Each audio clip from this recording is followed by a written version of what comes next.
Chers téléspectateurs et bon samedi, aujourd'hui nous allons aborder une thématique, celle du salut. Et la problématique principale est celle de savoir si on peut perdre le salut ou bien si le salut c'est un acquis définitif. Pour cela, nous avons un débat, nous avons décidé d'avoir un débat aujourd'hui entre le frère Thierry et le frère Richard. Tout d'abord, nous allons nous laisser le temps de vous présenter. Non, comme je disais tantôt, je m'appelle, je suis le frère Thierry et je suis chrétien. D'accord. Et frère Richard. Oui, je suis le frère Nguetse Richard et je suis un simple étudiant de la Bible. Et nous sommes ici donc pour l'exactitude et la véracité de Saintes Écritures. Et d'accord, merci beaucoup à tous. Nous allons donc essayer d'apporter quelques éclairages sur le sujet du salut, parce que plusieurs personnes, nous constatons qu'il y a plusieurs doctrines dehors. D'autres pensent que non, le salut est un acquis définitif, parce que, c'est-à-dire, dans 1 Jean, on va nous dire que Jésus nous donne une condition: quiconque croit que Jésus-Christ est le Fils de Dieu a la vie éternelle. D'autres disent que non, ce n'est pas possible, parce que dans la Bible, on nous exhorte, il y a des exhortations. Par exemple, dans le livre d'Apocalypse, on nous fait comprendre que celui qui vaincra, c'est-à-dire qui va se battre jusqu'à la fin, aura la vie éternelle. Donc, on ne parvient pas à comprendre. Alors, chacun d'entre vous a un temps de parole. Nous allons d'abord donner le temps au frère Thierry pour qu'il nous dise vraiment ce qu'il pense par rapport au salut, frère. Est-ce que le salut est un acquis définitif ou est-ce que le salut est une quête permanente? Oui, je te remercie vraiment pour la parole. Et nous allons ici nous baser uniquement sur la parole de Dieu, non sur ce que nous pensons, sur nos sentiments, mais sur la parole, comme il est écrit.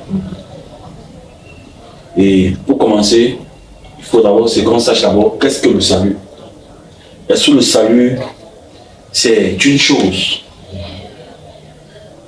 Est-ce que le salut, c'est la nourriture?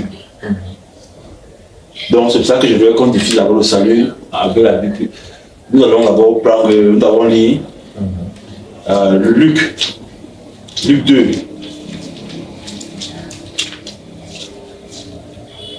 Frère Richard, tu as vu nous, non?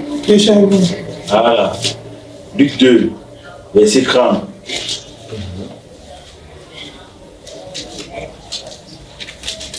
Luc 2, verset 30.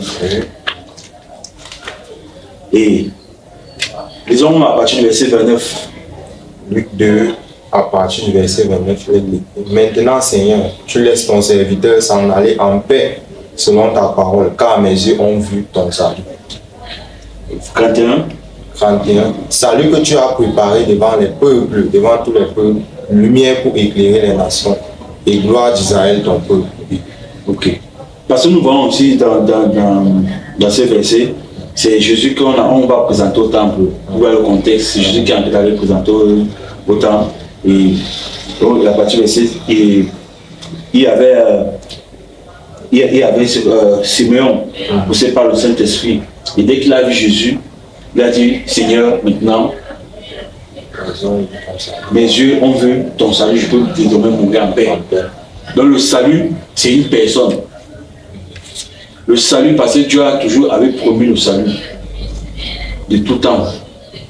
Et le salut est venu à une personne, on l'appelle la personne de Jésus-Christ. D'accord. Merci pour la définition du salut. Bon, on comprend que pour l'instant, on est dans la définition du salut. Alors, cher frère Richard, vous allez aussi nous donner quelque part de définition. Qu'entendez-vous par salut? Je pense que ce qui joue généralement le tour chez ceux qui parlent la langue française, c'est l'expression, le mot salut. Dans la Bible, le mot salut renvoie à deux réalités. Le salut qui est une réalité présente à qui? En Jésus-Christ. Et le salut qui est la promesse de la vie éternelle. Une réalité future dans le paradis terrestre. C'est ce que je vais essayer de montrer ici. Parce que c'est ça qui fait qu'il y a des gens confondent. Oui.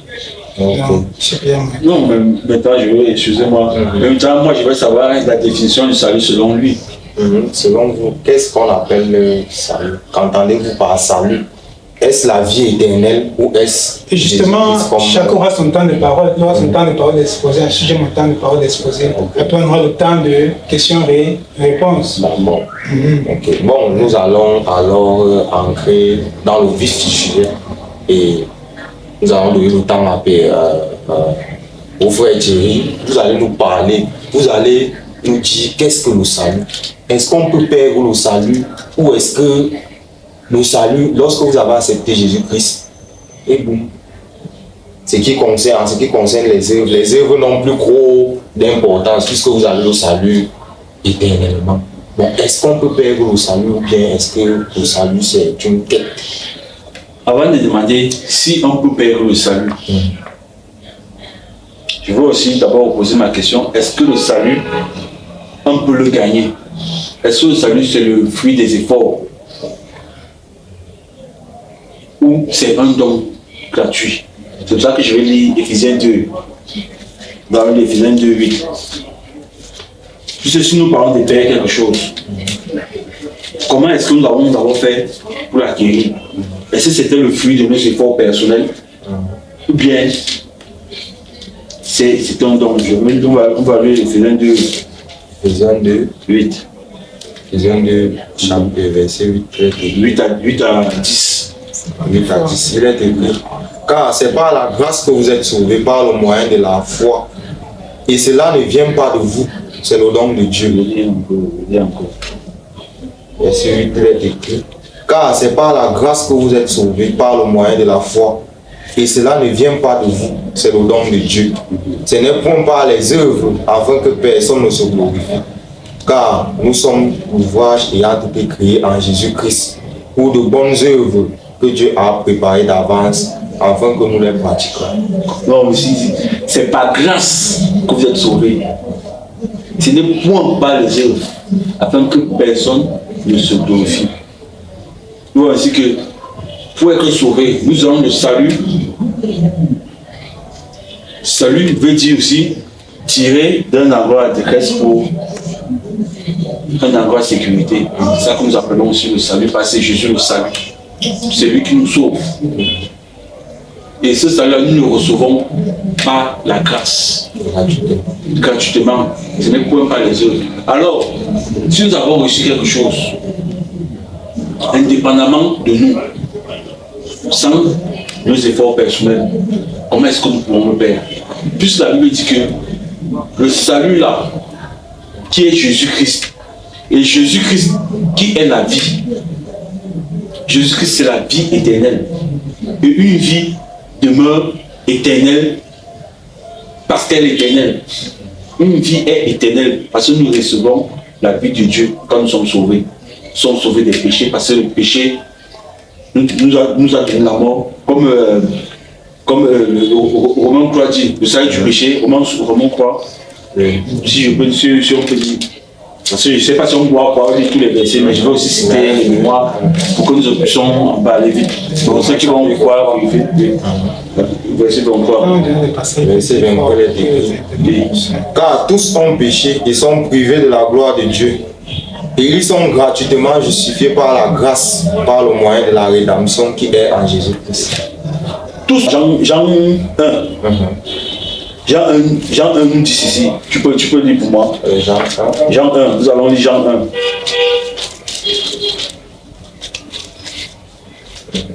Jean chapitre 1, verset. À partir du verset 12. Jean chapitre 1, à partir du verset 12, il est écrit. Mais à tous ceux qui ont reçu. À partir du verset 11, s'il te plaît. Ok, à partir du verset 11, il est écrit. Elle est venue chez les siens, et les siens ne l'ont point reçue. Mais à tous ceux qui l'ont reçue, à ceux qui croient en son nom, elle a donné le pouvoir de devenir enfants de Dieu, lesquels sont nés, non du sang, ni de la volonté de la chair, ni de la volonté de l'homme, mais de Dieu. Non, c'est bon encore.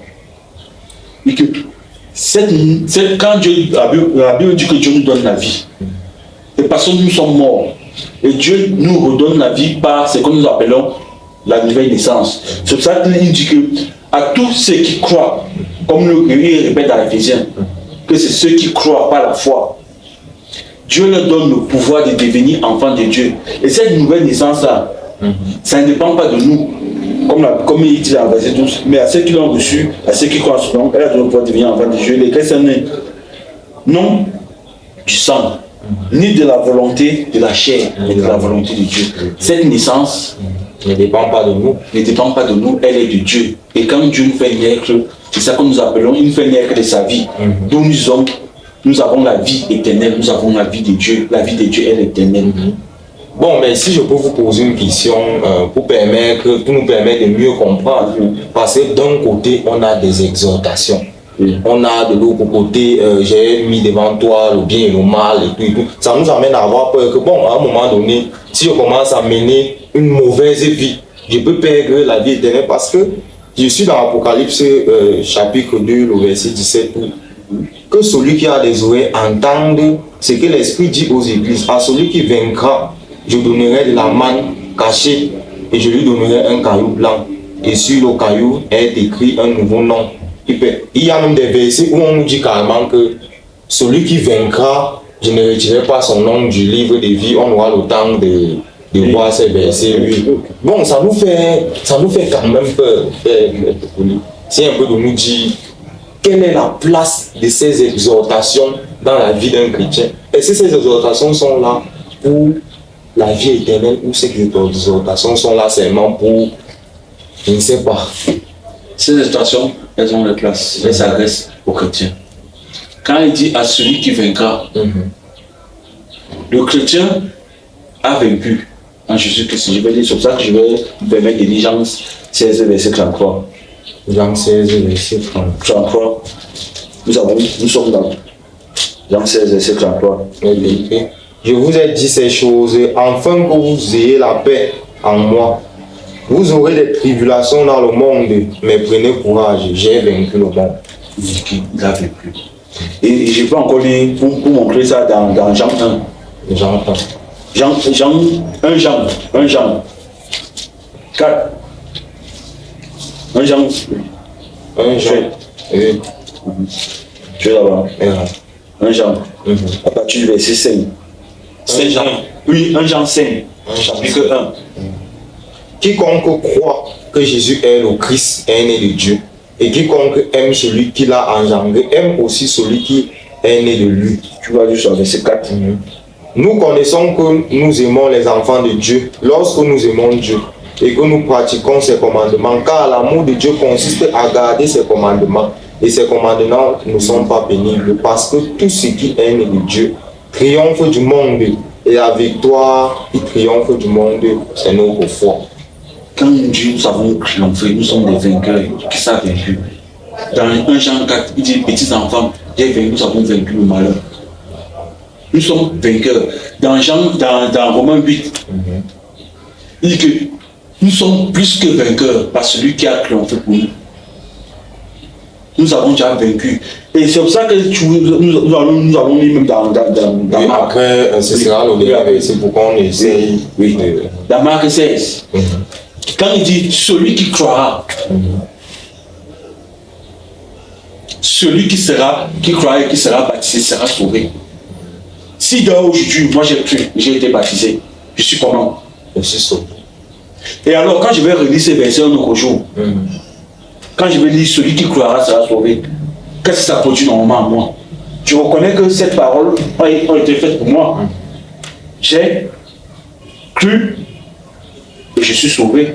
C'est pour ça que l'Apocalypse ne t'inquiète pas quand il dit l'Apocalypse, celui qui croira. Pour nous, ça produit de la joie. Parce que nous avons déjà... Parce que nous sommes vainqueurs, nous sommes plus que vainqueurs, nous avons triomphé. D'accord. Merci beaucoup, cher Pécolou.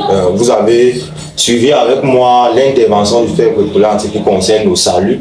Et pour lui, nous sommes vainqueurs. Lorsque nous avons accepté Christ d'un cœur sincère, c'est-à-dire ce qui va arriver ne sera que des tribulations, nous allons tomber, nous allons nous relever, mais la vie éternelle demeure. Bon, qu'est-ce que vous avez à dire par rapport aux propos de notre frère. Ok, je vais un peu récapituler rapidement un peu ce que j'entends par sauver, n'est-ce pas? J'ai dit dès le départ que Dieu nous a sauvés, pas parce que nous avons fait quelque chose, nous n'avons rien fait, il nous a sauvés, n'est-ce pas? De façon gratuite, n'est-ce pas? Maintenant, je vais montrer que une fois que Dieu nous a ainsi sauvés, lorsque sauver va référer à la vie éternelle, hein, Dieu a besoin de notre consentement. Parce que dans l'autre qu'il a fait, quand on dit Dieu nous a sauvés par le sang de Jésus-Christ, ça n'a pas dépendu de nos œuvres, ça n'a dépendu de rien, mais de Dieu qui fait miséricorde. Maintenant, lorsque ça réfère à la promesse de la vie éternelle, Dieu a besoin de travailler avec notre consentement. Parce que Dieu est amour et Dieu ne force personne. Alors, donc, en quelque sorte, vous étiez dans le péché, vous avez accepté Jésus-Christ, vous a sauvé. Il vous a sauvé de là. C'est une nouvelle marche. Et une nouvelle marche qu'il faut mener, la Bible en parle plusieurs fois. Il nous a sauvé de quoi? J'arrive. Alors, voici le texte de Jean 3, le verset 17 à 19.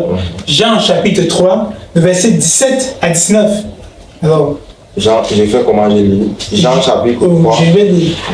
En effet, Dieu a envoyé son Fils dans le monde, non pas pour condamner le monde, mais pour qu'il soit sauvé par lui. Le monde devait être sauvé de ses péchés, le monde était voué à la perdition éternelle. Dieu a envoyé son Fils pour sauver le monde. Verset 18.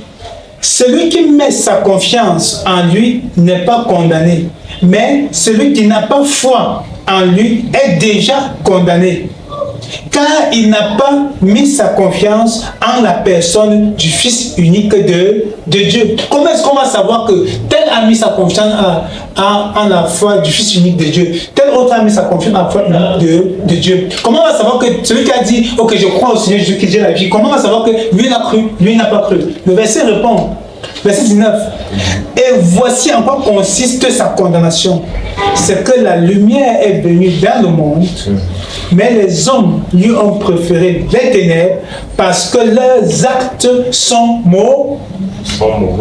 Donc aujourd'hui, je me lève, je crois au Seigneur Jésus-Christ. Je suis sauvé, n'est-ce pas?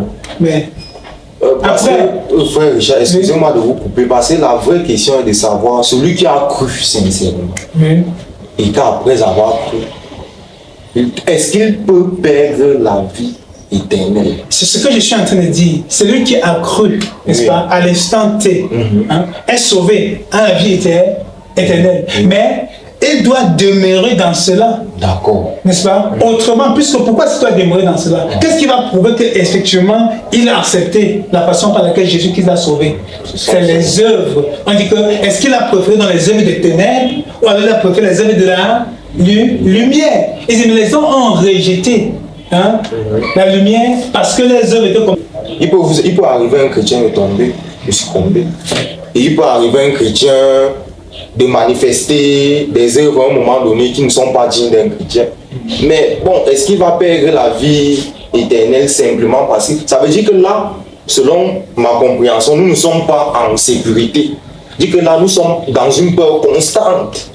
S'il faut à un moment donné penser que vraiment s'il tombe, si j'ai fait ceci, si j'ai fait cela, ça peut me causer des problèmes. Je peux à un moment donné être hors de la bergère. La bonne nouvelle de Dieu, c'est que Dieu donne à tout homme un temps pour se répandre, pour se repentir. Et qu'on appelle aujourd'hui, nous sommes dans le temps de la grâce, n'est-ce pas? Où Dieu veut nous amener à la perfection. À la perfection. Parce qu'il dit, soyez parfaits comme votre Père Céleste est parfait. Dieu accorde ce temps. Donc, Dieu n'est pas là pour que, à chaque fois que tu fais, à la seconde que tu fais un péché, il dit qu'il n'a pas ma vie éternelle. Non, il a péché, il est mon enfant, il doit se relever. Dans ce sens, ça peut dire quoi? Le juste tombe 7 fois et il se relève. Bon, je vais revenir à vous. Moi, j'ai une question. D'accord. Moi, j'ai une question. Qu'est-ce que éternel? Éternel veut dire... Quand on dit quelque chose d'éternel, pour vous, c'est quoi? Ok. Lorsqu'on dit la vie éternelle, c'est quelque J'ai chose. dit éternel, je n'ai pas dit la C'est vie. quelque chose qui n'a pas de fin. Qui n'a- Ni de commencement. Ok. Quelque chose d'éternel, ça veut dire que si un jour, quelque chose a une fin, elle n'est plus éternelle. C'est ce que ça veut dire tout simplement. Oui. Or, vous faites de Dieu un menteur. Pourquoi je le dis?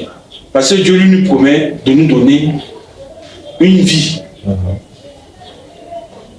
Oui. Il nous promet de nous donner une vie. Éternel. Et une vie qui est éternelle.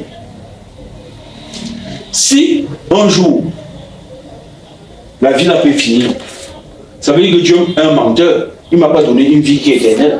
Il m'a donné une vie temporaire. Une vie comme nous avons une vie humaine qui est Maintenant, temporaire. là, on va poser la question de savoir si à ce moment c'est toi qui es éternel ou bien c'est la vie. Je vais répondre. Qui Je est- vais répondre. Voici un verset qui répond à la préoccupation de mon frère. Hébreux 3, le verset 14, répond à sa préoccupation. Oui. Voilà ce que ça dit. Car nous sommes devenus participants de Christ. C'est-à-dire que j'ai la vie éternelle de Jésus. Je suis devenu participant de Et Christ. Voici ce qu'il dit. Pourvu que.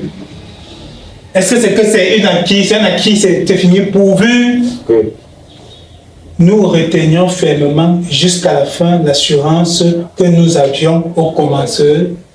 Est-ce que ça dit que c'est un acquis, c'est définitif? Donc, là où mon frère se trompe, c'est que lorsqu'on dit la vie éternelle, c'est justement une vie qui n'a pas de fin. Elle demeure éternelle, n'est-ce pas?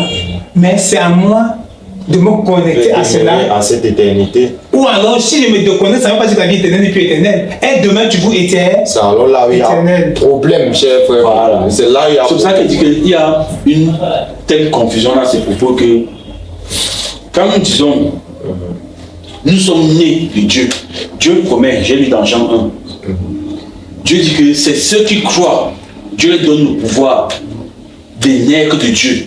C'est pour ça que nous allons dans Jean 3, il a dit que Jésus a dit que si quelqu'un est né de nouveau, il ne peut ni voir ni entrer dans le royaume de Dieu. Je vais lire dans Nicodème. Jésus répondit en vérité, je le dis, si un homme est né d'eau et d'esprit, il ne peut entrer dans le royaume de Dieu. Ce qui est esprit, esprit. Ce qui est de la chair, chair. Et nous allons le plus haut dans Jean 1. Dieu dit que il nous fait naître de lui par la foi. Ce n'est ni de la volonté de l'homme, ni de la volonté de la chair, mais de Dieu. Comme nous sommes venus au monde, c'était ni de nos volontés, mais la volonté de nos parents que nous sommes venus dans le monde. C'est pour ça que je dis, quand la vie de Dieu n'est pas séparée, ta vie n'est pas séparée de toi. Ta vie, c'est toi, elle est en toi. Voilà. La vie, ce que tu me dis, la vie n'est pas quelque part, je suis à côté. La vie est là-bas, moi je suis là-bas. Non, ma vie, elle est à moi, je suis là, elle est là. C'est pour ça que je vis, c'est pour ça qu'il peut dire que je suis là. Parce que si tu meurs, ça veut dire que ta vie n'était pas. Ta vie, Ta vie n'était pas éternelle, si je peux. puisque la vie n'est pas dissociée de quelqu'un. Quand on dit, je te donne, quand un parent dit j'ai donné la vie, j'ai donné vie à un enfant, c'est parce que cet enfant vit. Sa vie, c'est sa personne, c'est lui. Quand Dieu lui donne la vie, c'est l'Esprit de Dieu qui est né en nous. C'est pour ça qu'il va maintenant plus loin en disant maintenant, c'est si nous allons dans il dit dans Romains que nous sommes devenus un même esprit. Dans 1 Corinthiens, nous sommes devenus un même esprit avec Christ. Nous allons lire dans 1 Corinthiens. Donc, oui. Voilà, tu vas pas croire que. Comment ta Bible. Mon frère Richard, 1 Corinthiens, Oui, nous c'est allons un lire. peu plus rapide. 1 Corinthiens, chapitre. Donc, 1 Corinthiens 7. 1 Corinthiens, chapitre 7, 8. Attention. Oui. 1 Corinthiens, chapitre 7, et. Je suis chapitre 7, 16. verset 16. 1 Corinthiens, Bon, à partir du verset 15. À partir du verset 15. ok, 1 Corinthiens chapitre 7 à partir du verset 15, il est écrit: si le non-croyant se sépare, qu'il se sépare. À partir 6, plutôt 6, 6, verset. 1 Corinthiens chapitre 6. Oui. Ok, d'accord. À partir du verset 1 Corinthiens 6. 1 Corinthiens 15. 6, à partir du verset 15. ne savez-vous pas que vos corps sont des membres de Christ? Prendrais-je donc les membres de Christ pour en faire les membres d'une prostituée? Loin de là, ne savez-vous pas que celui qui s'attache à... Bon, je pense oui, jusqu'au verset 17, allons-y. Loin de là, ne savez-vous pas que celui qui s'attache à une prostituée est un seul corps avec elle? Car, est-il dit, les deux deviendront une seule chair. Voilà. Mais celui qui s'attache au Seigneur est avec lui un seul esprit. La Bible dit que nous sommes avec Christ, un seul esprit. Christ est la vie. Nous sommes avec lui, une seule vie, un seul esprit. C'est pour ça qu'il va prendre dans Romains, je ne sais pas si on aura le temps de lire, que si quelqu'un n'a pas l'esprit de Christ, il ne lui appartient pas. La vie de Dieu, ce n'est pas une vie à côté, cette vie est en nous. Et c'est ce qui est né de Dieu. Et ce qui est né de Dieu, c'est son esprit qui est né en nous. Et son esprit-là nous donne la vie. Ce n'est pas la chair, la nouvelle naissance, ce n'est pas une naissance charnelle. Mais c'est une naissance de Dieu. C'est pour ça que nous ne pouvons pas nous séparer. Cette vie-là ne peut pas être séparée. Puisque je suis devenu un même esprit, un corps avec Christ. Si moi je peux mourir, ça veut dire que Christ peut mourir. Christ peut aussi mourir, puisque nous sommes un. Je réponds. D'accord. Je pose une question, mon frère. Frère, as-tu déjà la vie éternelle? Oui, j'ai la vie éternelle. Donc, actuellement, tu es immortel? Immortel. Ok. Je vais montrer donc que c'est une erreur d'affirmer, de faire cette affirmation. Je disais tout à l'heure que la vie éternelle de Dieu, elle demeure, n'est-ce pas? Nous pouvons soit nous connecter à Dieu pour avoir cette vie éternelle, soit nous soustraire à cette vie éternelle parce que Dieu ne se repent pas de ses dons. Elle demeure à peine que quiconque croit. Alors, voici ce que est dit dans 1 Jean 5, le verset 12. 1 Jean 5, 12, il est écrit: celui qui a le Fils de Dieu, celui qui a le Fils a la vie, celui qui n'a pas le Fils de Dieu n'a pas la vie. Est-ce que quand tu n'as pas le Fils de Dieu et que tu n'as pas la vie, ça veut dire que la vie n'est plus éternelle? Non, la vie éternelle, elle est là. Hein? Mais tu dois participer. Et c'est que nous avons rendu comment participant. Lorsque j'ai Christ, n'est-ce pas? J'ai la vie de Dieu. Hein? Maintenant, si je rejette Christ, je n'ai plus la vie de Dieu, parce que voici ce qu'il dit dans 2 Timothée 2, 12.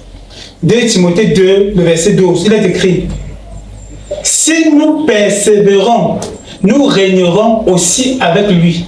Si nous le régnons, lui aussi nous régnait. Mais il ne s'agit pas d'un chrétien. Bon. Il s'agit d'un non-chrétien. Il s'agit d'un chrétien. Est-ce que lorsqu'il nous règne, ça veut dire que sa vie éternelle n'est plus éternelle? Sa vie éternelle demeure. Mais parce que nous avons régné, nous sommes sources. C'est ça que le texte qui explique ça très bien. Hébreux 3, verset 14, il nous a rendu comment participer.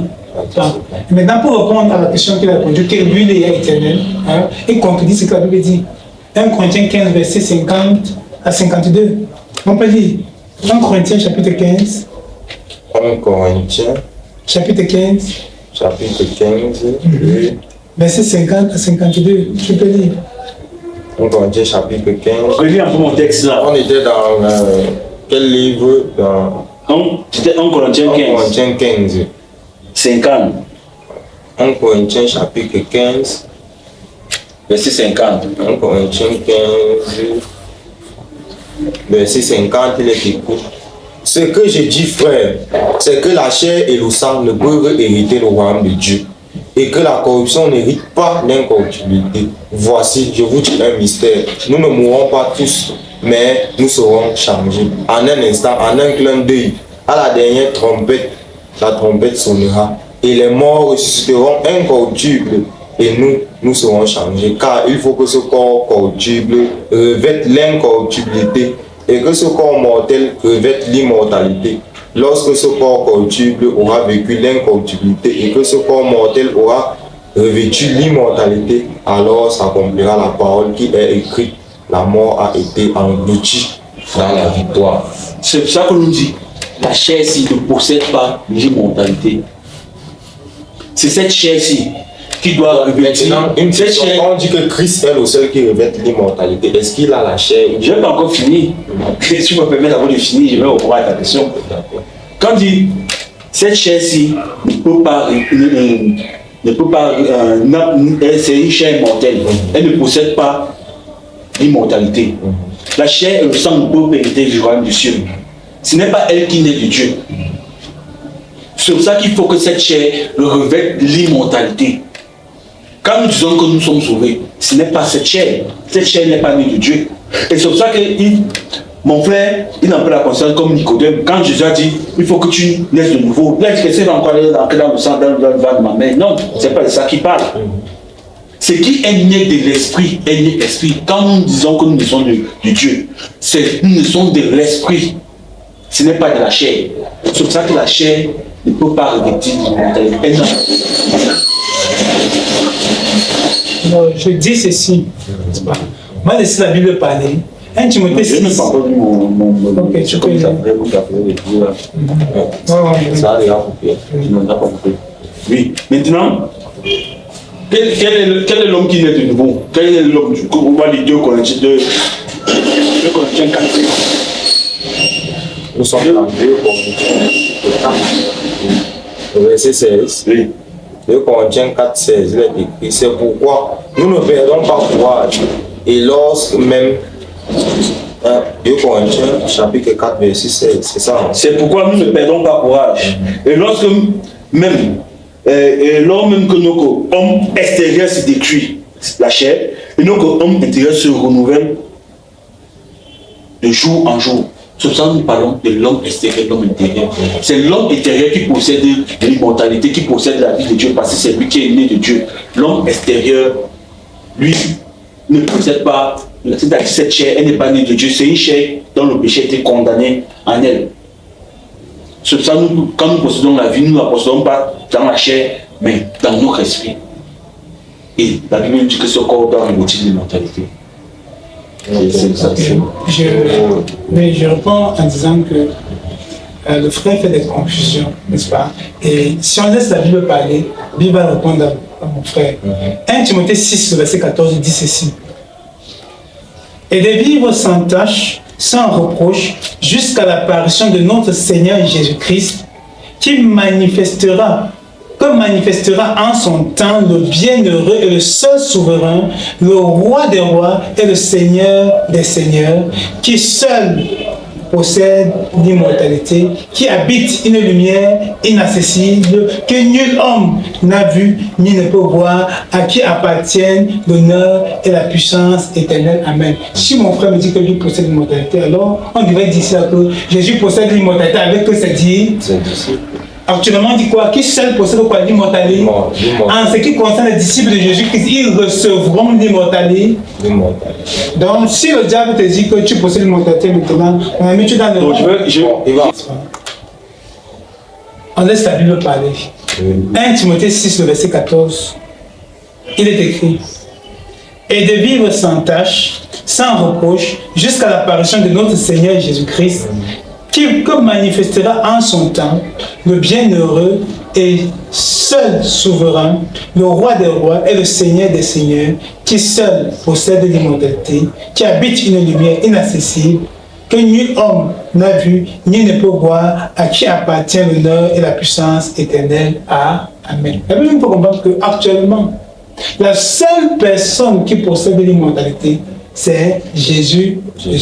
La Bible nous fait comprendre, après 1 Corinthiens 15, verset 50 à 52, que les élus de Christ recevront l'immortalité. 1 Thessaloniciens 4, verset 16, on va revêtir l'immortalité.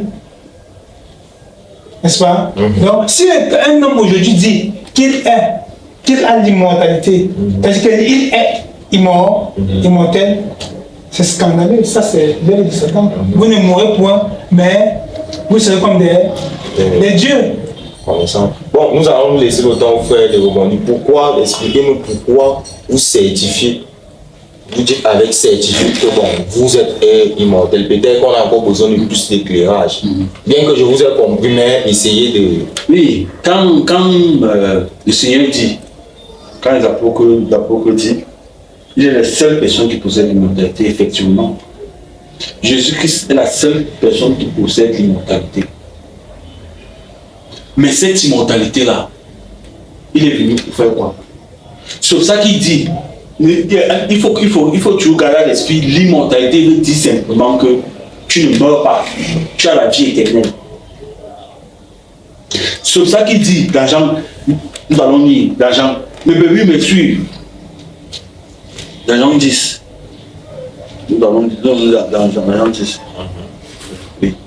Jean 10, si monsieur, oui. Jean 10 à partir du verset 28. 27 plutôt. Jean 10 à partir du verset 27. Oui. Il dit, mes bébés entendent ma voix, je les connais, elles me suivent. Je leur donne la vie éternelle.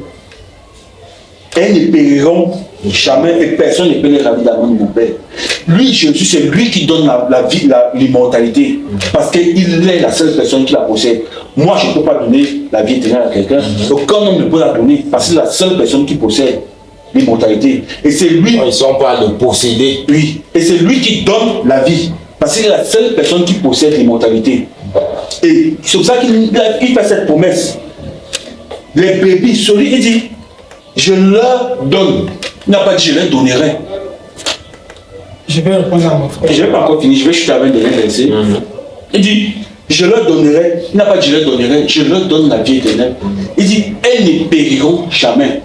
Et pour affirmer encore ce que je dis, je vais lire encore dans Jean 7, à partir du verset 38. La Bible nous dit ceci. Celui qui croit en moi, des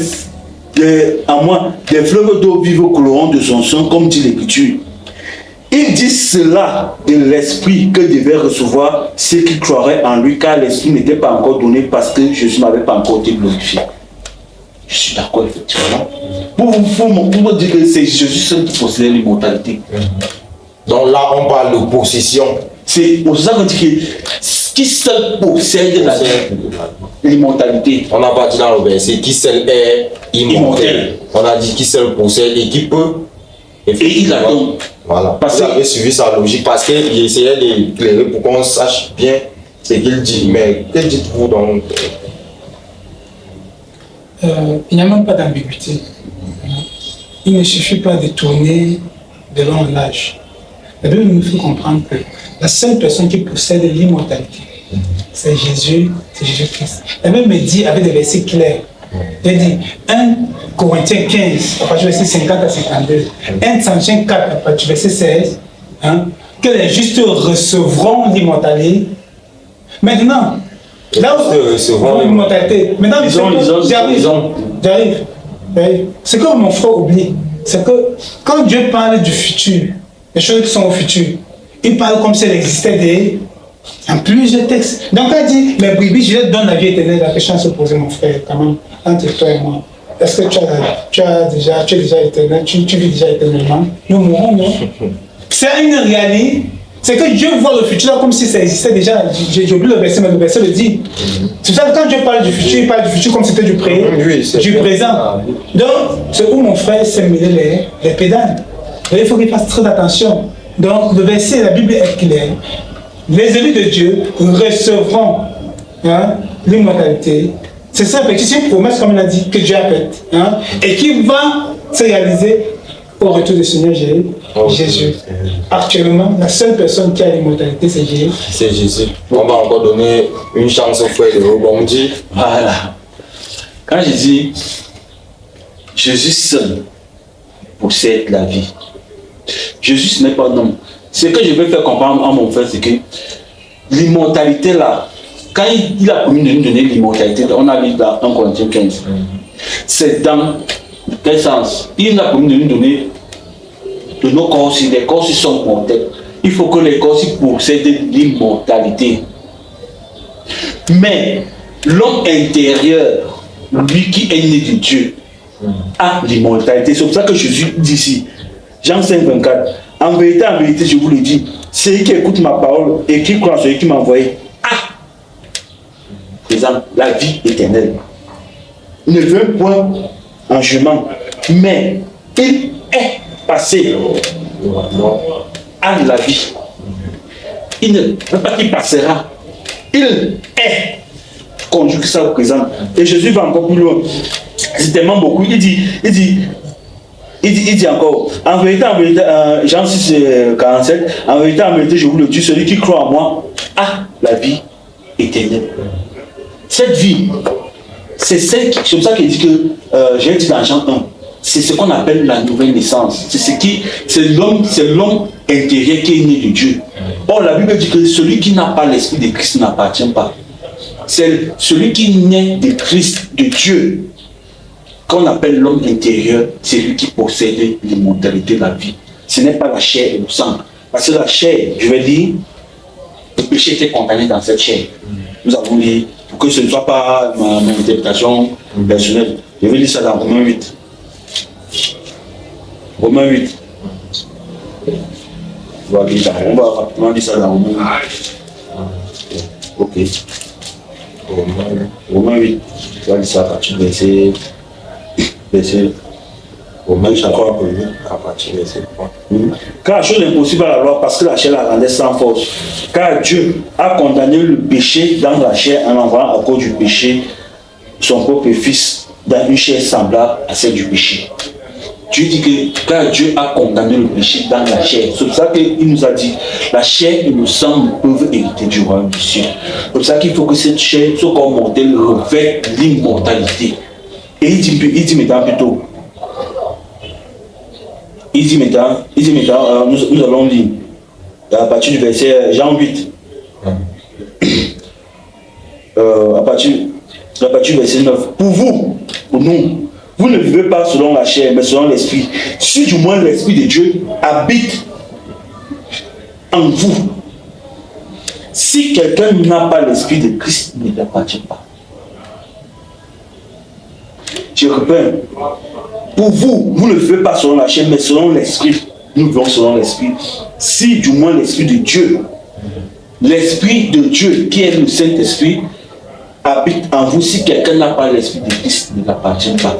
C'est pour ça que nous n'appartenons pas à Christ, ce n'est pas selon la chair, mais c'est selon l'esprit. C'est pour ça qu'il a dit que ce qui est né de l'esprit est esprit, ce qui est né de la chair est chair.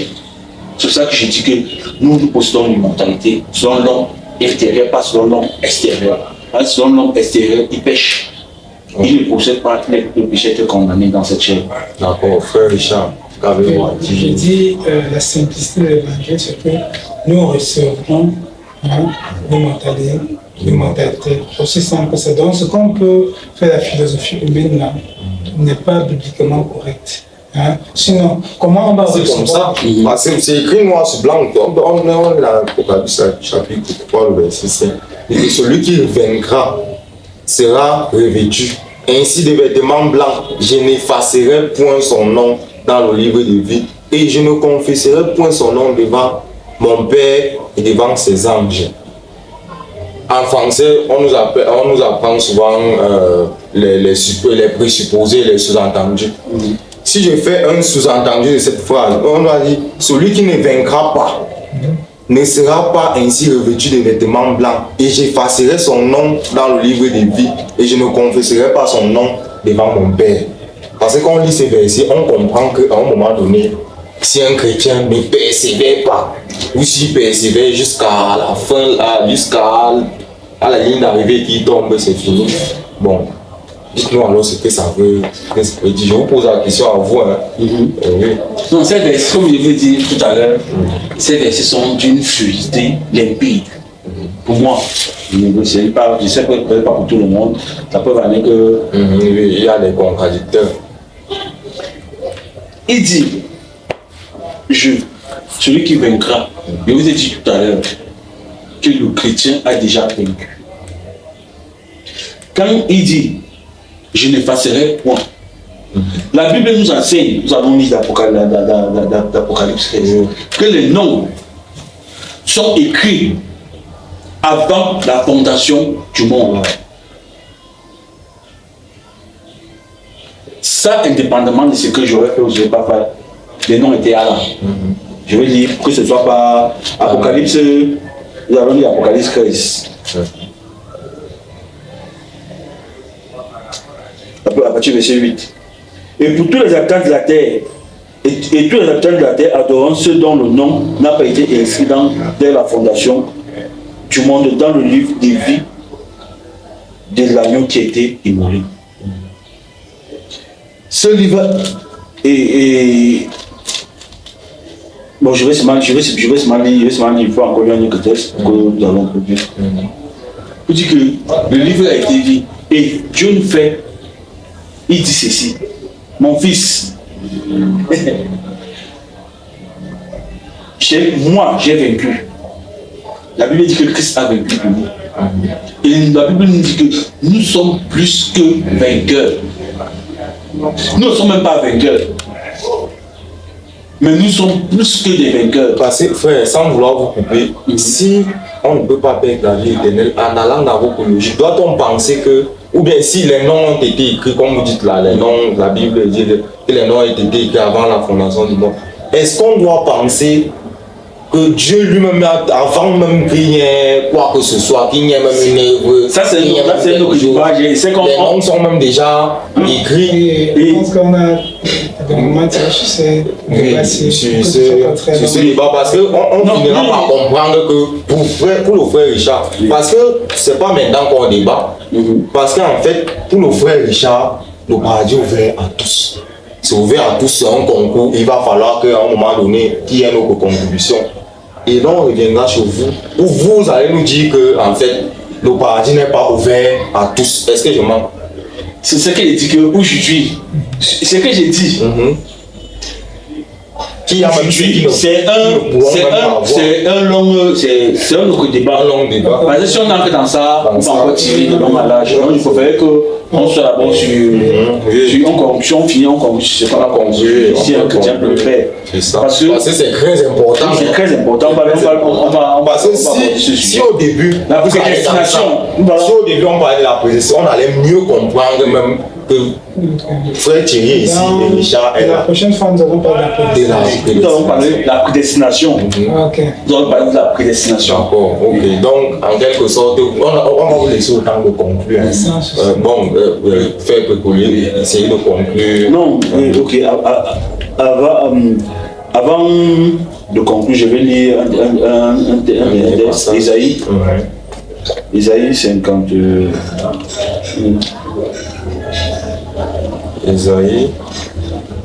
Isaïe 56. Oui, 56. Attends, je me couvre d'abord. Isaïe 56, on va dire à partir du verset 1. Je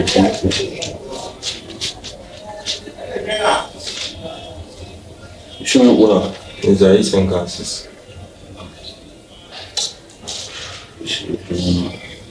Isaïe, voilà, une minute. Isaïe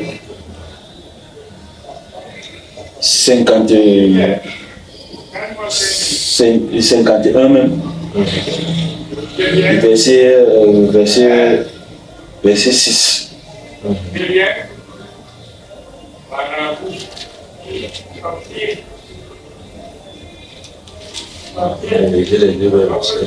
Oui. Oui, allons-y. Isaïe 51, verset 6. Levez les yeux vers le ciel et regardez en bas sur la terre. Car les cieux s'évanouiront comme une fumée. La terre tombera en lambeaux comme un vêtement et les habitants périront comme des mouches. Mais mon salut durera éternellement et ma justice n'aura point de fin. C'est plus difficile que Dieu nous a fait une promesse. Quand même. Il dit, mon salut durera éternellement. Dieu n'est pas un homme pour se repentir, non, c'est ça. Quand Dieu nous a donné le salut, si un chrétien dit que Dieu a donné le salut, Dieu a promis que ce salut dure éternellement. Et c'est salut éternel. Éternel veut dire, Tu n'as pas de fin à perpétuité. parce que la Bible dit, ce n'est point par nos œuvres que nous De la sommes sauvés. volonté de la chair. Ce n'est pas par nos œuvres que nous sommes sauvés, mais par la foi. J'ai cru en l'œuvre salvatrice de notre Seigneur Jésus-Christ, qui est mort pour mes péchés et parce que j'ai péché, je suis mort. Et il m'a rendu à la vie. Et cette vie est éternelle. Dès le moment Éternel. C'est pour ça que nous disons qu'il nous a sauvés de nos péchés. Donc, dès le moment où tu crois, Par tu la as la foi, vie. Par la foi, tu as la vie éternelle. tu reçois la vie Et éternelle. cette vie éternelle Est éternelle. est éternelle. D'accord. Frère Richard, nous allons vous laisser le temps aussi de conclure. Oui. Je veux conclure en disant, répondre à la question, es-tu sauvé? La réponse est immédiate, oui, je suis sauvé de mes péchés. Maintenant, répondre à la question, auras-tu la vie éternelle? Alors là, ça dépend de mon conscience. Comment? Hein? Parce que Dieu veut travailler dans ma vie, hein, pour m'amener à être parfait. Mais si je refuse, Dieu ne va pas m'obliger. Dieu est un Dieu de liberté. Donc, au lieu de poser la question, es-tu sauvé pour faire reprendre sa vie éternelle, la bonne question serait, seras-tu sauvé? Parce que pour être sauvé, nous sommes sauvés il y a ça 2000 ans que Jésus est mort sur la croix. Hein? C'est ça 2000 ans. Mais maintenant, pour la vie éternelle, la question est, seras-tu sauvé? Seras-tu sauvé? Merci.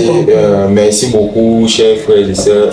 Nous vous remercions également, chers téléspectateurs, d'avoir pris le temps de regarder cette vidéo. Et merci, Pécolé, d'avoir accepté l'invitation. Frère Thierry, hein, j'avais Pécolé, mais c'est un nom familier. Merci, frère Richard, d'avoir pris de votre temps pour venir nous exhorter également. Et nous remercions le Seigneur Jésus-Christ d'avoir permis à ce que nous ayons le temps aujourd'hui de nous entretenir. Et on espère que très souvent nous aurons le temps de nous entretenir sur divers sujets.